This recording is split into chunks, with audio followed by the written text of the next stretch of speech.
The Whitmore Grand glowed like a jeweled crown against the New York skyline. Spotlights swept over its marble steps, illuminating the red carpet where cameras flashed in quick, stinging bursts. Luxury cars slid to a stop in a steady rhythm, each door opening to release the city's wealthiest and most powerful. The night was a carefully choreographed spectacle, designed to impress shareholders, lure donors, and remind the world that inside these walls, power wore diamonds and silk. Victoria Whitmore stepped out of her car last, and in that single moment the atmosphere seemed to bend around her. Her gown was a living flame, red silk that caught every beam of light and reflected it back at the crowd. Her smile, polished to perfection, curved just enough to suggest warmth but never risked softness. Every step she took was precise, every nod measured. Inside her head ran a quiet calculation. Charts, percentages, possible outcomes. Which donor would be pleased, which journalist might stir trouble, which risk had to be managed before it became a headline. To the world, she was a vision of poise. To herself, she was a walking ledger sheet, balancing grace and control. The lobby doors opened and spilled golden light across the carpet, the chandeliers inside burning with a brilliance meant to overwhelm. The air smelled faintly of roses and champagne. Laughter rolled like a wave, carefully timed to match the rhythm of glasses clinking. Every detail had been curated, every element rehearsed. And Victoria moved through it all as though she were the axis on which the evening spun. She knew exactly how to hold her chin, how long to let her eyes linger on a guest's face, how to turn the smallest smile into a weapon that could buy loyalty. She was flawless and completely untouchable. At the opposite end of the hall, where the chandelier's light thinned into shadows, Marcus. Reed pushed a cleaning cart along the polished marble. His navy shirt was freshly pressed, his gloves clean, his movements quiet and deliberate. He had learned over the years how to move like water, slipping around obstacles without disturbing the surface. His job was not just to clean, but to disappear. Guests didn't see him. At best, they looked through him. To survive here meant becoming smaller than the space around him, shrinking into silence until the noise of laughter and applause drowned out his existence. Yet as he steered his cart past the columns, his eyes caught on the Steinway grand piano at the far end of the hall. Its polished black surface reflected the chandeliers above, scattering light like tiny stars across the room. The piano stood untouched, waiting for the guest performer scheduled later that evening. For Marcus, the sight was a sudden ache, a memory pressed against his chest. He could almost feel the cool ivory beneath his fingertips, hear the echo of notes that once carried his name into rooms far brighter than this one. But the keys belonged to another world now, a world closed to men in janitor uniforms. He forced his gaze away, reminding himself why he was here. Rent needed paying. Bills didn't wait. Dreams, no matter how beautiful, could not keep the lights on. He tightened his grip on the cart's handle and kept moving, though the silence inside him felt heavier than the weight of all the glasses stacked neatly on his tray. In the middle of that glittering hall, Victoria Whitmore raised her glass, her smile slicing through the crowd like a diamond. In the shadows, Marcus Reed bent to collect a stray napkin no one else noticed. Two worlds under the same roof, one burning under the chandeliers, the other vanishing in their reflection. Neither of them knew that before the night was over, the distance between those worlds would collapse with the strike of a single piano key, and when it did, the glittering cage of control and invisibility would shatter, leaving every soul in that room gasping for breath. Marcus moved with the rhythm of a man who had trained his body to erase itself. He knew the exact sound a glass made when set down too quickly, the faint squeak of rubber soles on marble, the way polished metal clattered if the rag wasn't folded twice. He avoided every sound. His cart rolled smoothly over the floor, the bottles of cleaner wrapped in cloth to muffle their rattle. His gloves brushed away fingerprints no one would ever notice, his back bent in angles that kept him beneath the eye line of the glittering crowd. It wasn't anger that lived in his silence, it was habit. Years of being taught that the best way to survive in a place like this was to move like smoke. If people saw you, they remembered to remind you that you didn't belong. So Marcus had learned to vanish. The guests passed without pause, their eyes sliding past his shoulders as if his presence was part of the furniture. A man in a tuxedo waved his car keys absently at him, mistaking him for valet. A woman asked him to step aside without ever looking at his face. "Excuse me," she murmured, soft but sharp, her phone already raised to capture the chandelier. Marcus stepped back instantly, his reply even, almost rehearsed. "Yes, ma'am." His name, stitched neatly into the badge on his chest, hung unspoken between them. In moments like these, Marcus often thought about how invisible a name could be. Marcus Reed. Once it had been printed in a program at the City Theater, announced before an audience holding its breath for the first note. Once it had belonged to a young man who walked through doors with his head high, carrying the promise of music that could lift hearts. Now it was written in plastic on a badge no one read, carried through corridors no one wanted to enter. He paused near the stage, his cart tucked to the side. The Steinway Grand still waited there, its lid reflecting the golden light. Tea. His sight stopped him for a moment, a sharp memory slipping under his skin. He could almost feel the weight of keys beneath his fingers, the sound of his teacher's voice reminding him, "Don't count the notes, feel the music." Marcus let the thought linger only long enough to sting, then he turned away. He wasn't here to feel, he was here to clean. But the piano seemed to follow him, even when his back was turned. Its presence was heavy, like a secret locked in a drawer he'd sworn never to open again. He wiped tables, replaced ashtrays, collected half-full glasses, but every time he lifted his head, his eyes found the instrument again, waiting in silence. The staff moved around him in the same quiet dance, each of them practiced in the art of vanishing. Gloria Johnson, the veteran housekeeper, brushed past with a tissue pack for him. "Take a break, Marcus," she whispered, her voice kind but cautious. "Don't forget to drink some water." He smiled faintly, shook his head. "I'm fine, Miss Gloria." She hesitated, as though wanting to say more, but the weight of so many eyes in the hall pressed her silence closed. Around them, the gala moved with clockwork perfection. Speeches began on cue, laughter rolled on schedule, champagne sparkled in the right hands. But Marcus could feel the tension building in the air, the way a room full of polished masks could shift in an instant. He had lived long enough to know that in places like this, the smallest misstep could pull a man like him into the center of attention, and that attention never came with kindness. He kept his head low, his movements careful, his presence quiet. Yet deep inside, a chord vibrated, faint but steady, stirred by the silent shine of the Steinway across the room. He told himself he was invisible. But the night was waiting for him, and the piano was waiting too. And before the gala ended, both would drag him out of the shadows. The gala pulsed with polished perfection, applause rising on cue, cameras flashing in bursts like miniature storms, waiters gliding with silver trays. For a moment, everything seemed under control, every guest smiling just enough, every donor comfortably entertained. But order is fragile, and the smallest accident can tear through a room like a crack in glass.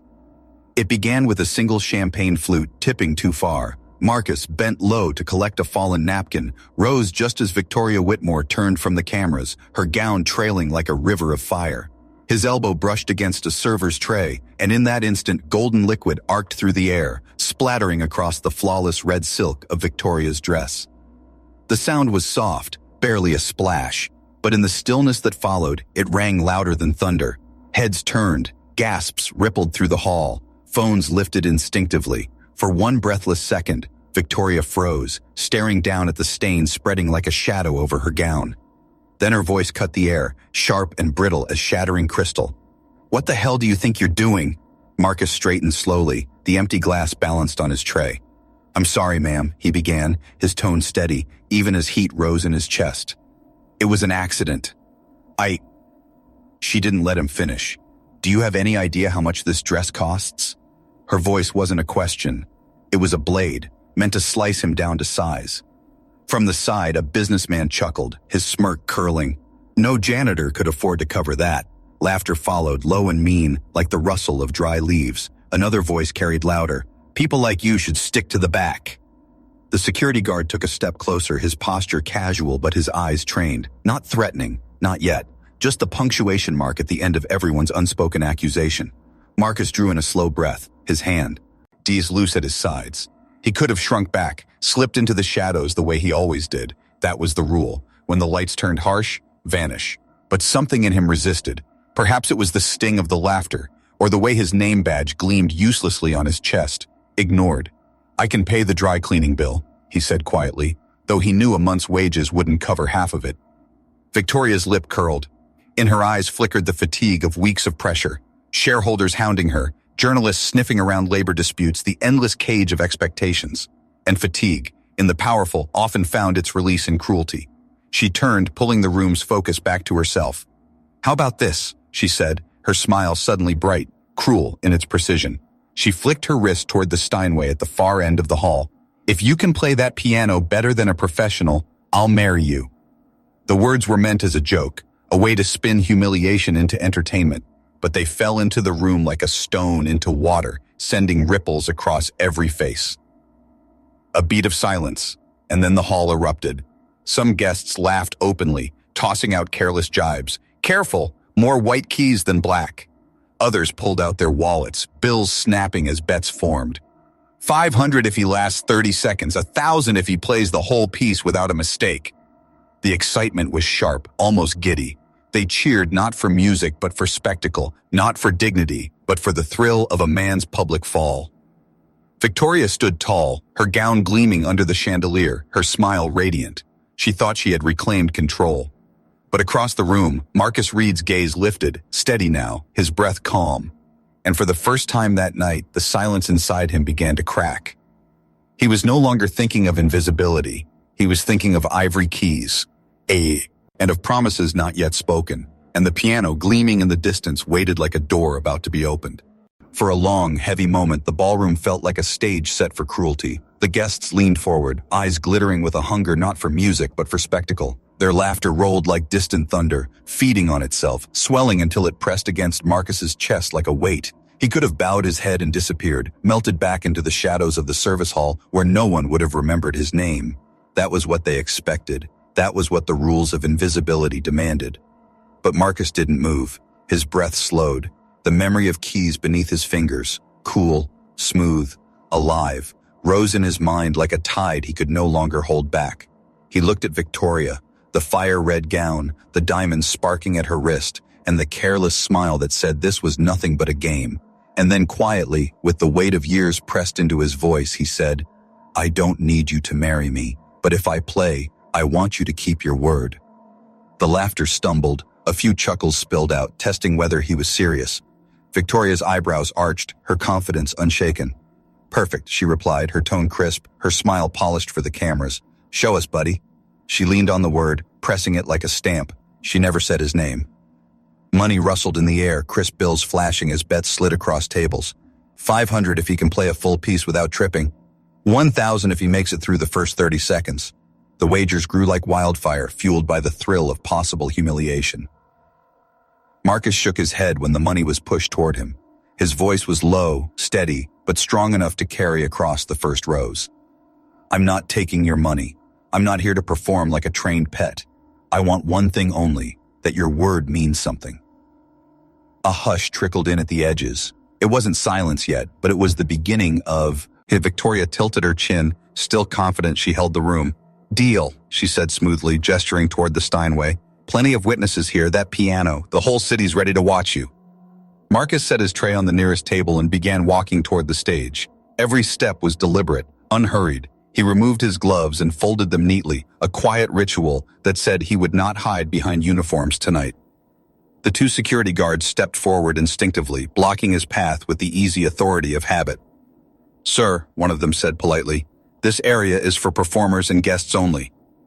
Marcus stopped, tilting his head slightly. He gestured toward a young white couple leaning over the edge of the stage, snapping selfies with the piano in the background. No one had stopped them. The hypocrisy was plain, sharp as a mirror. The guards hesitated, and then from the side of the room, a calm, clear voice cut through the noise. "Let him through."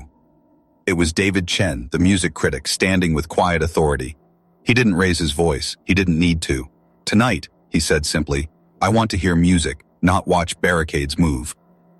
The guards exchanged a glance, then stepped aside, flanking Marcus like men escorting a risk in motion. Marcus's footsteps echoed softly on the marble, the sound steady, unbroken. He was no longer shrinking. For the first time in years, he walked at his full height. He reached the stage and placed a hand on the edge, looking toward Victoria. "My name," he said, his voice carrying, "is Marcus, not Buddy." The laughter, sharp and brittle only moments ago, faltered.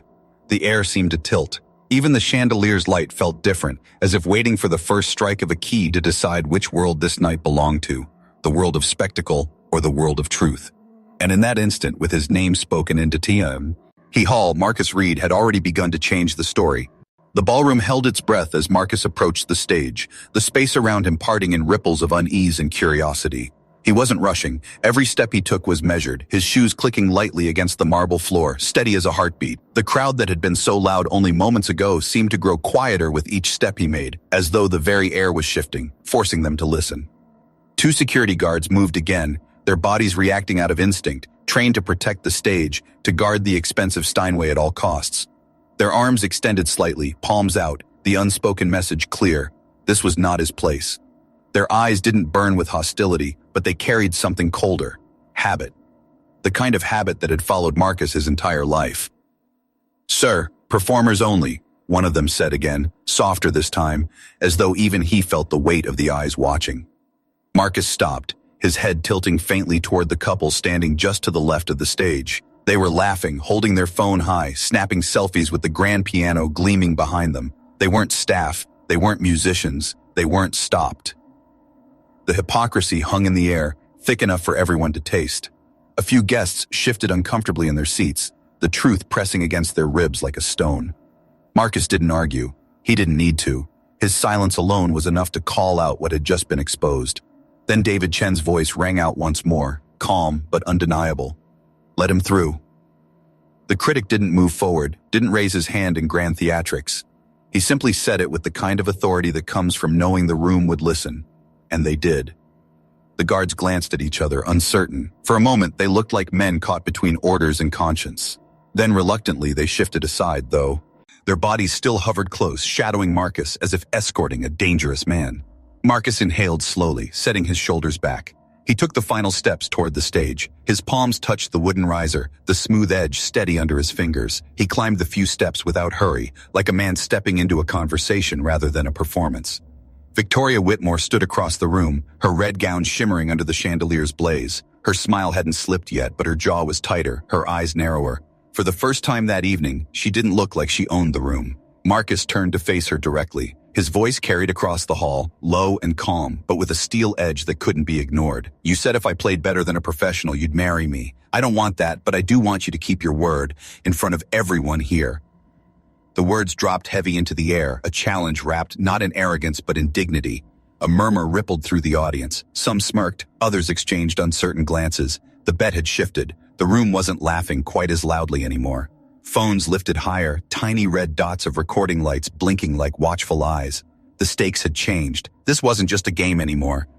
Marcus removed his gloves, folding them neatly and setting them down on the edge of the piano bench. The gesture was small, but it was deliberate, a man shedding the uniform that had made him invisible. He placed his hand lightly on the Steinway's lid, the polished surface cool against his palm. For a moment, he didn't open it. Instead, he looked back at the crowd, his voice steady, his gaze unshaking. "My name is Marcus," he said, repeating it clearly, his tone firmer now. "Not Buddy. Not you. Marcus Reed." A hush settled deeper over the room. Even the chandeliers seemed to glow differently, their light, not only on diamonds and gowns, but on him, on the man who had just claimed his name back. And with that, he lowered himself onto the bench. The crowd leaned forward, poised between disbelief and anticipation. They weren't ready for what would happen next, but the air told them one thing was certain. Whatever sound came from those keys, it would change the room forever. The hall was alive with silence. Not the silence of boredom or disinterest, but the kind that crackles like electricity before a storm. Every eye fixed on the man in the navy shirt, the janitor who had just spoken his own name as though planting a flag in the center of the gleaming ballroom. Marcus sat at the Steinway, his back straight but not stiff, his shoulders lowered, his hands resting in his lap. For a heartbeat, he did nothing at all. The pause itself became unbearable, drawing the room tighter, pulling them all into the gravity of his stillness. The piano loomed in front of him, black and sleek, its lid catching the chandelier's light in 1,000 fractured stars. He lifted the lid carefully, the hinge releasing with a soft click that cut through the silence sharper than any applause. The sound was small, but in that moment, it felt like a gunshot. Marcus slid the bench back slightly, checking his distance the way he once had done countless times before, back when people were listening for music rather than waiting for a spectacle. His movements carried the calm ritual of memory, an old discipline returning after years in exile. He lowered his hands to the keys, fingers barely grazing the ivory. The room seemed to inhale as one, the collective breath of hundreds waiting to see if this man would stumble, falter, fail. A cruel hope burned in some faces, a guarded curiosity in others. Victoria watched with her chin tilted upward, her smile thin, brittle as glass. She was certain she still held the reins, that this was her story. She had no idea she had already lost it. Marcus closed his eyes, and then he played. The first note landed. Ed like a drop of water on glass, soft, unassuming, but perfectly clear. A single sound that seemed to ripple out into the corners of the ballroom. Then another, gentle, deliberate, spaced with a silence that wasn't empty, but alive. The melody of summertime unfurled into the air, slower than usual, each phrase allowed to breathe. His left hand anchored the harmony, steady and grounded, while his right hand spoke softly, as though coaxing the crowd closer, forcing them to lean in. The laughter that had lingered at the edges withered almost immediately. A man who had been smirking let his grin falter mid-air. A woman who had raised her phone to record lowered it slowly, afraid even the faint click of the button might disturb the fragile thread of sound. The crowd's appetite for humiliation was dissolving into something else, something they hadn't expected. Reverence. David Chen leaned forward in his seat, his eyes narrowing, every muscle of his face listening. He knew this wasn't luck. The touch was too refined, the phrasing too controlled. This wasn't a janitor fumbling for spectacle. This was a musician speaking fluently in the language of restraint. Marcus bent into a blue note, holding it just long enough to bend the room's heartbeat with it. He released it slowly, and the air shifted. Suddenly, the chandeliers weren't glittering for gowns or diamonds. They were listening too. Servers froze mid-step, trays balanced in their hands. Even the guards who had tried to block his path earlier stood a little looser, their watchfulness replaced with something closer to awe. Victoria's smile weakened. The memory hit her like an echo from childhood, the old piano teacher who once told her, "Silence is also a note." She had hated that lesson. Back then, silence had meant absence, no power, no applause. But now, listening to Marcus shape silence into meaning, she felt something good, and familiar claw at her chest. The hall had changed color. It was no longer a ballroom, it was a stage, and Marcus was no longer invisible. He wasn't playing to prove himself, he wasn't playing for them at all. He was playing to return to himself, to speak his name again in a language no one could strip from him. Every note rewrote the cruel laughter, every phrase chipped away at the word buddy, until what remained was Marcus Reed, man and musician. The last phrase of the song lingered, trembling like a candle flame before it vanished into pure, ringing silence. Marcus held his hands above the keys, not milking the moment, not begging for applause, simply letting the silence land where it needed to. And in that silence, the crowd realized the dare was no longer a game. Something larger than spectacle had entered the room, something they couldn't laugh away. The silence clung to the room like a living thing. It wasn't awkward, and it wasn't empty. It was charged, humming with the memory of the notes Marcus had just released. For a heartbeat, no one dared to move. Even the clink of glassware, the shuffle of gowns against marble, had gone still. Marcus sat with his hands resting lightly on his lap, not bowing, not seeking applause. He let the silence do what silence had always done for him. Speak the truth that words never could. Then, without fanfare, he lifted his hands again. His wrists rolled loose, his fingers hovering above the keys. This time, the first notes fell crisp, quick, sharp, like clean strokes of ink on a white page. The opening theme of a sonata leapt into the air, bright and exact, each measure cut with discipline. Gone was the soft lull of summertime. Now the hall was gripped by something harder, sharper, undeniable. His left hand moved like a metronome, laying down a rhythmic wall, steady, unwavering. His right hand threaded a line above it, delicate but firm, tracing each phrase. With control that left no space for doubt. He didn't lean on emotion now, he leaned on precision. Each trill landed perfectly, each run crisp, no blur, no falter. The sound was clean, mathematical almost, but still alive, still burning. The crowd, so used to music as background decoration, found themselves pulled into the structure of it.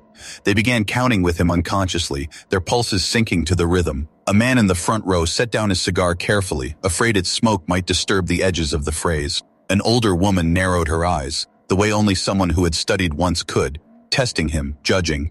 Within 3 measures, she lowered her chin, acknowledging silently that there was nothing to fault. David Chen, sitting perfectly still, leaned forward a fraction more. He was listening for mistakes, not out of cruelty, but out of professional instinct, yet there were none.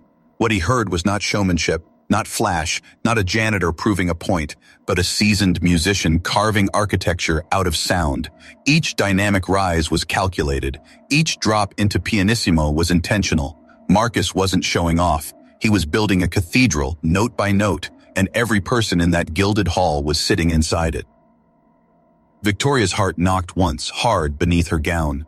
She kept her face composed, her smile pinned like armor. But inside, something small and cold began to twist. She had thought this would be a spectacle, humor, humiliation, control. Yet she could feel it. The control was no longer hers. The crowd was no longer looking at her. They weren't waiting for her cues, her smile, her command. Their eyes belonged to him. The development section rose, themes breaking apart and reassembling, the music folding in on itself like gears in motion.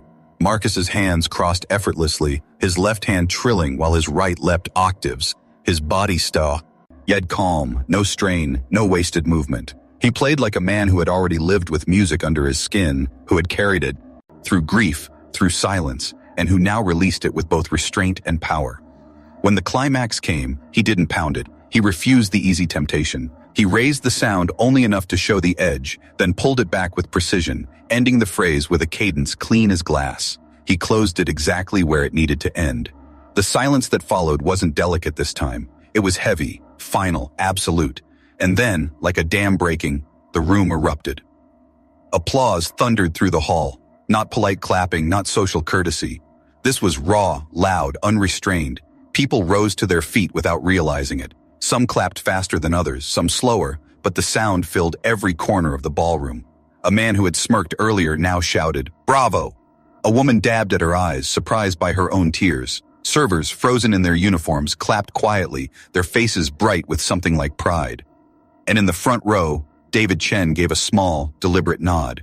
His words carried only far enough to be caught by the nearest microphones, but they carried weight nonetheless.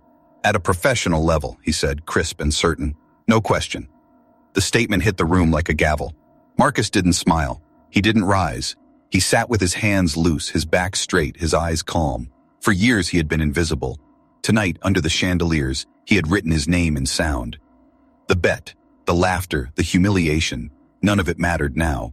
What mattered was undeniable. Marcus Reed was no longer a janitor on that stage. He was a musician, and the crowd knew it. The applause crashed over the ballroom like thunder rolling off steel and marble. Guests who had mocked minutes ago were now standing, their hands raw with the force of their clapping. Cameras blinked like stars, recording every flicker of the moment. The janitor had just forced the room to its feet. Marcus didn't bow. He didn't drink in the praise. He sat calmly on the piano bench, hands folded loosely, eyes lowered, letting the applause belong to them. It was theirs to give, not his to chase. That stillness, his refusal to perform gratitude like an act, only deepened the sense that something larger was unfolding. The clapping slowed, fading into murmurs, then into a steady hum of expectation. And then came the first shout, sharp and cutting through the noise like a flare. "Encore!" Others joined. "Encore! Encore!" Soon the chant took on rhythm, clapping fists driving the word into the air, the crowd no longer content to let the night end where it was. They wanted more. They demanded more.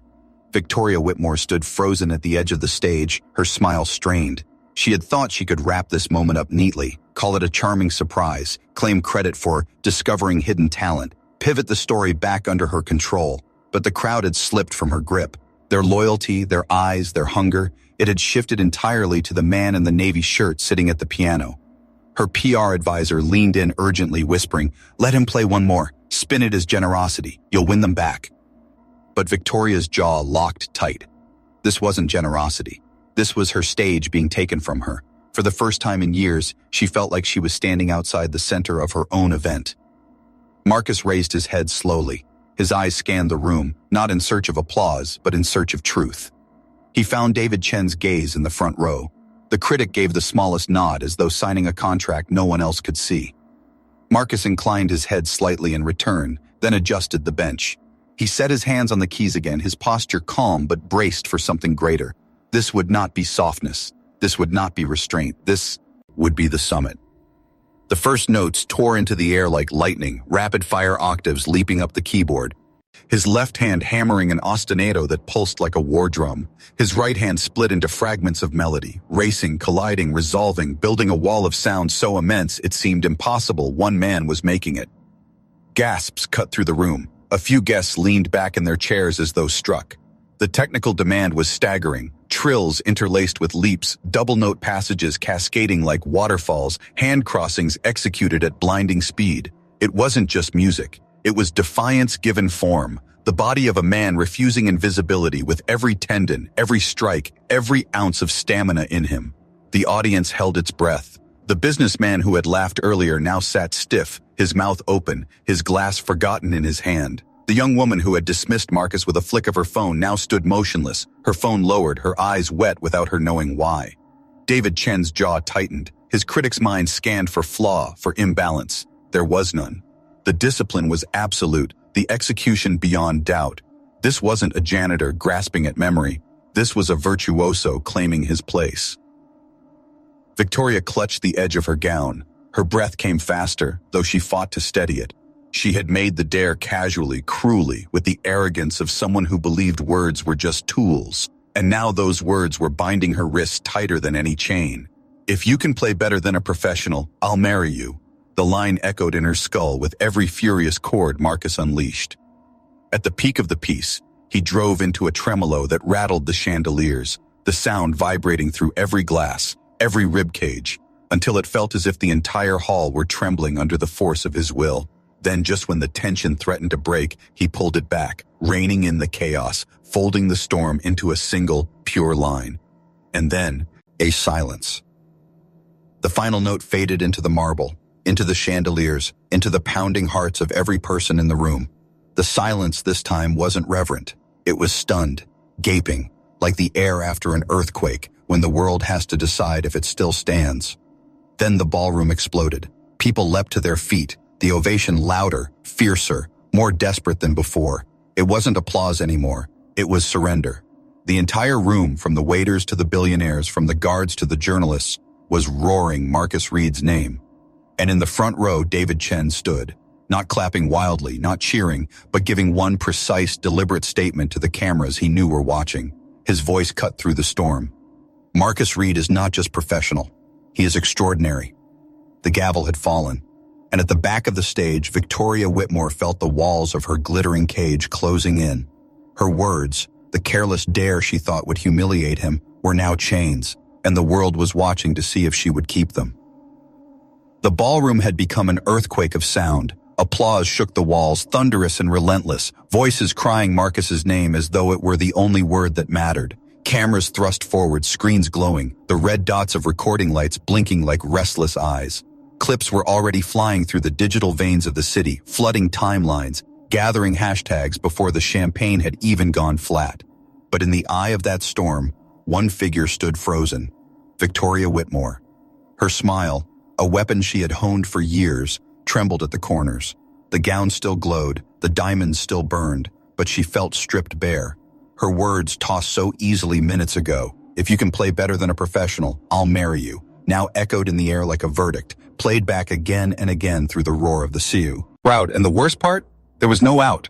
Not here, not tonight. Too many eyes, too many witnesses, too much proof. Marcus rose from the bench slowly, not rushing, not milking the applause. His posture was calm, but his eyes carried weight. He didn't look triumphant, and he didn't look humbled. He looked like a man who had claimed his place and was unwilling to let it go again. He let the crowd roar, then turned, directly, to Victoria. The shift was instant. The applause didn't vanish, but it thinned, rippling into murmurs, as if the entire room had realized the moment wasn't finished. The story wasn't complete. David Chen stepped forward slightly in the front row, his presence like a stamp of official judgment. His voice, clipped and firm, carried just enough for the microphones to catch. He played at an extraordinary level. The room has witnessed it. The bet was made. And then, from the middle rows, a man's voice rang out, "Keep your word." It struck like a hammer. Another voice followed, sharper, louder. "You said you'd marry him." Laughter and jeers mixed with genuine demand. "Keep your word." The chant built, rising like a tide. Some shouted with mockery, some with mischief, but others shouted with conviction, the moral weight behind it undeniable. Phones angled toward Victoria now, not Marcus. Her painted smile stiffened, her chest rising and falling. She tried to speak, to laugh it off, to dismiss it as a joke, but the sound withered in her throat. The eyes were merciless. The world was no longer waiting for her to lead, it was demanding her judgment. Marcus lifted his hand slightly. The crowd's chant softened, as though even in their frenzy they understood this man wasn't asking for a circus. He turned to Victoria, his voice steady and calm. "I don't want a wedding," he said. His words dropped with the weight of stone. "What I want is for words in this room to matter. I want you to keep your promise, not as a headline, not as a spectacle, but as proof that your word means something." Gasps rippled across the audience. The ground shifted again. The demand was no longer absurd. It was reasonable. It was righteous, and that made it binding. A woman in the third row stood, her silver hair gleaming under the chandelier. Her voice was clear, strong. "I know him. Marcus Reed. He played at the City Conservatory. I saw him years ago." Heads turned. Another man, older, with gold-framed glasses, nodded firmly. "Yes, I remember. He was called a prodigy." He pulled out his phone, and within seconds a faded photo surfaced. A younger Marcus in a black suit, bowing before a Steinway, the caption beneath praising his debut. The revelation spread like fire. Phones flashed again, screens glowing with old reviews, half-forgotten clippings resurrected in real time. Hashtag Marcus Reed was already trending, the words janitor and genius now colliding across platforms in a storm that would not be contained. Victoria's chest tightened. Her mind ran through dashboards, metrics, risk charts, legal briefings. Investors would panic. Shareholders would demand explanations. Reporters would carve her into pieces if she stumbled. And yet the crowd wasn't demanding metrics. They weren't asking for sentiment scores. They were asking for something else, something she had almost forgotten how to give, a public apology, a kept word. Gloria Johnson, the veteran housekeeper, stepped forward from the edges of the hall, her voice low but steady, each word deliberate. "This isn't about marriage, this is about respect, about calling people by their names, about seeing the ones you make invisible." The staff standing at the walls, servers, cleaners, porters, shifted subtly, their posture changing. They had been shadows all night, but in that moment they were watching too, their eyes sharp, their faces unflinching. Victoria swallowed hard, the chant still humming, the caw, Maris still recording, the critic's words still hanging in the air. The cage she had built around herself out of metrics and power was now closing like a vice, and for the first time in her life she understood. This wasn't about control, this was about truth. Marcus stood silent, his gaze steady, giving her no escape but the one she had to choose herself. And in the space between them, the entire room held its breath, waiting to see whether a billionaire's word would finally mean something. The roar of the ballroom hadn't faded. It pressed against the walls like an ocean. Phones were raised, chants still rising in waves. "Keep your word! Keep your word!" Victoria felt every syllable like it was pounding against her chest. Her throat tightened. She had built her empire on control. Control of narrative, of optics, of people. And now, all of it was slipping like sand through her hands. PR advisors swarmed at the edge of her vision, their eyes sharp with fear, their whispers urgent. "Spin this. Pivot. Frame it as talent discovery." One even shoved a draft on her phone. Whitmore Grand proud to discover hidden star among staff. The words were polished, safe, meaningless. But Marcus was still standing there, not gloating, not pleading, just watching her, waiting. His silence was louder than the crowd. He had turned the hall into a mirror, and she was staring at her own reflection for the first time in years. David Chen, arms folded in the front row, didn't rescue her. He didn't have to. His earlier words, extraordinary, were already echoing across the internet. The weight was hers to carry now. Victoria's chest rose with a shaky inhale. "We'll pause," she said finally, her voice thin. 5 minutes. She stepped off the stage, PR and security immediately closing in to shield her from cameras. But it wasn't enough. The chant followed her, slipping through every gap. "Keep your word. Keep your word." The service corridor felt like another world. No chandeliers, no velvet, just dim lights and the smell of floor polish. She pressed a hand. Against the wall, her breath unsteady. Marcus was escorted into the manager's office a moment later. He entered alone, calm, without needing anyone at his back. Victoria turned, eyes sharp, ready to reassert control. But when she spoke, the edge cracked. "Do you understand what you've done tonight? You've thrown my event into chaos. Investors will panic. My name, Marcus interrupted gently, his voice calm but firm. "That's all I asked for tonight. to be called by it, to not be made invisible, to not be turned into a punchline. She froze. The quiet dignity in his tone unsettled her more than the crowd's chants. He stepped closer, not threatening but solid, undeniable. I don't want your marriage. I don't want your money. I want your word to mean something. You mocked me publicly. You said you'd keep your promise. Do it. Not with rings and champagne, but with change. Respect your staff. Acknowledge us. Stop making us ghosts in our own workplace. Victoria stared at him, her mouth parting but no words coming. She had lived her whole life measuring worth in contracts and KPIs, in dollar signs and headlines, but he was asking for something that couldn't be calculated, integrity. My investors will say it's weakness, she whispered. No, Marcus replied quietly. They'll know it's strength, the kind they can't buy. Silence stretched between them. Outside the office door, the storm of the crowd was still pounding. Chants, reporters, cameras, all waiting for her choice. Finally, she exhaled, her hand dropping from the table where it had been clenched. Then tell me, what does keeping my word look like? Marcus didn't hesitate. Scholarships for musicians without means, community concerts where music is free, bias training for management, starting with you. And one simple rule, staff aren't invisible. We're called by our names, always. Her throat tightened. For the first time in years, she felt small, not diminished, but humbled. She realized she could walk back into that hall and spin the story, or she could walk back and speak the truth. The choice was hers, and the world was waiting. The ballroom still boiled with noise. Reporters had muscled their way to the front, cameras hoisted high, their lenses hungry. Guests craned their necks, whispering rumors faster than champagne could be poured. The chant hadn't died. It pulsed like a heartbeat through the gilded hall. Keep your word. Keep your word. Then the double doors opened. Victoria Whitmore stepped back into the light, her red gown catching every flash. She didn't walk with her usual glide, rehearsed and flawless. Her pace was measured, her face pale but steady. At her side, Marcus followed, no longer a shadow in a navy shirt, but a figure the entire room couldn't look away from. The noise dipped, then swelled again. Questions, shouts, demands. Victoria raised a hand. For once, it wasn't a gesture of command, but of request. The hall quieted, not completely, but enough. She stepped to the microphone. Her fingers trembled against the polished metal. For a brief moment, she felt the old reflex, to smooth, to spin, to make it all look clean.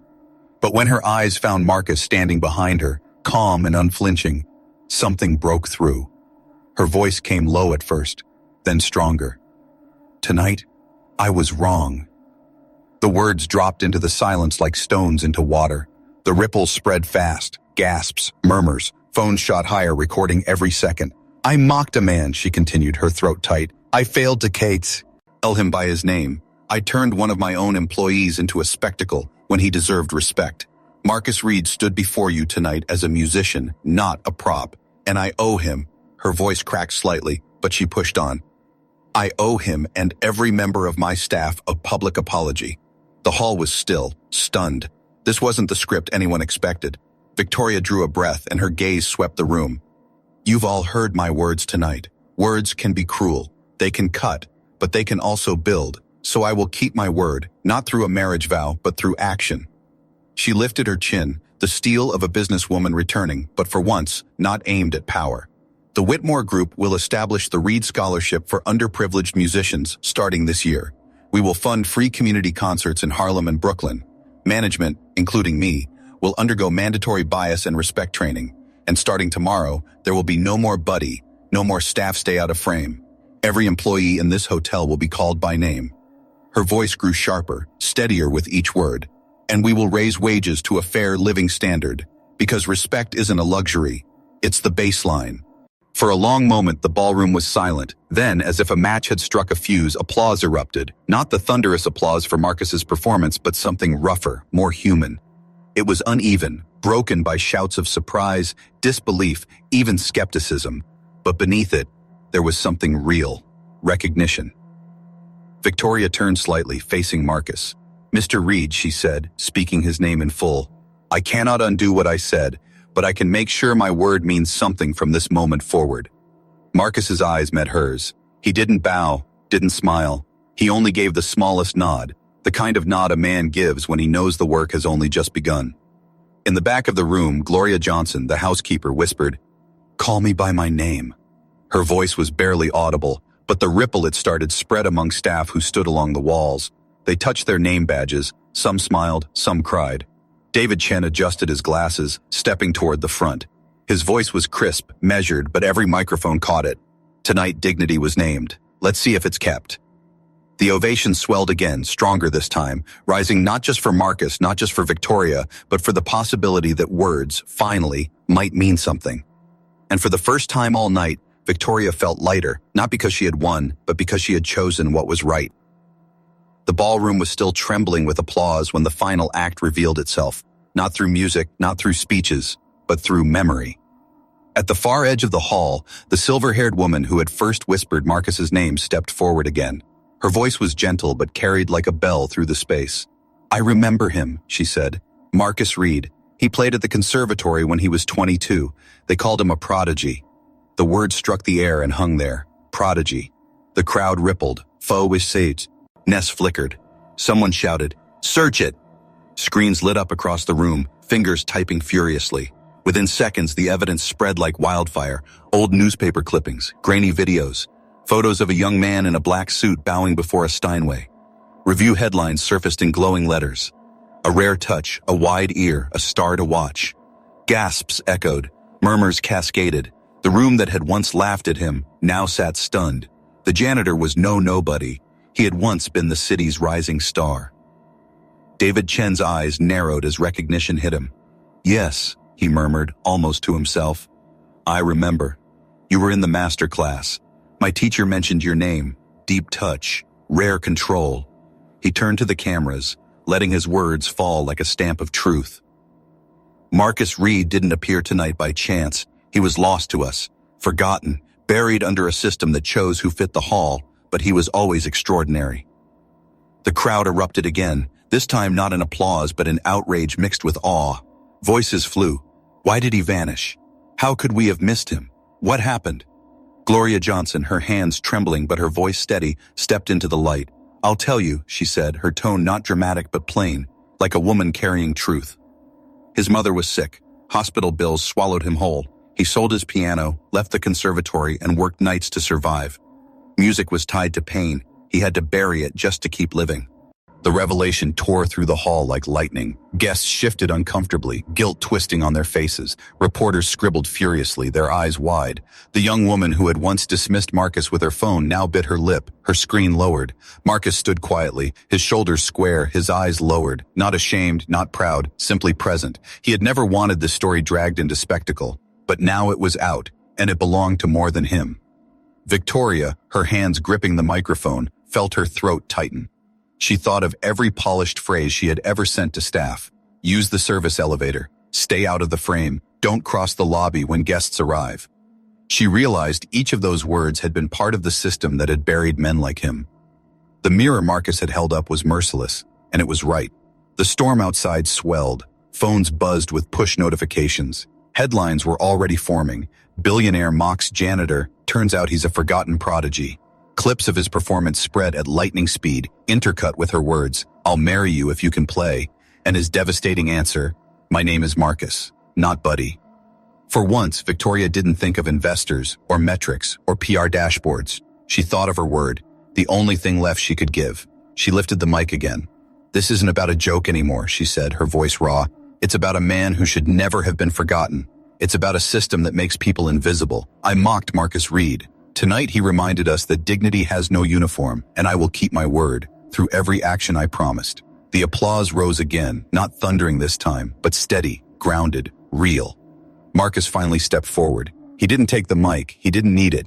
His words were low but clear enough to ride the silence. "I didn't play tonight to reclaim fame. I played Siasin, and to reclaim my name. And for every person here who has ever been overlooked, dismissed, or silenced, I played for you too."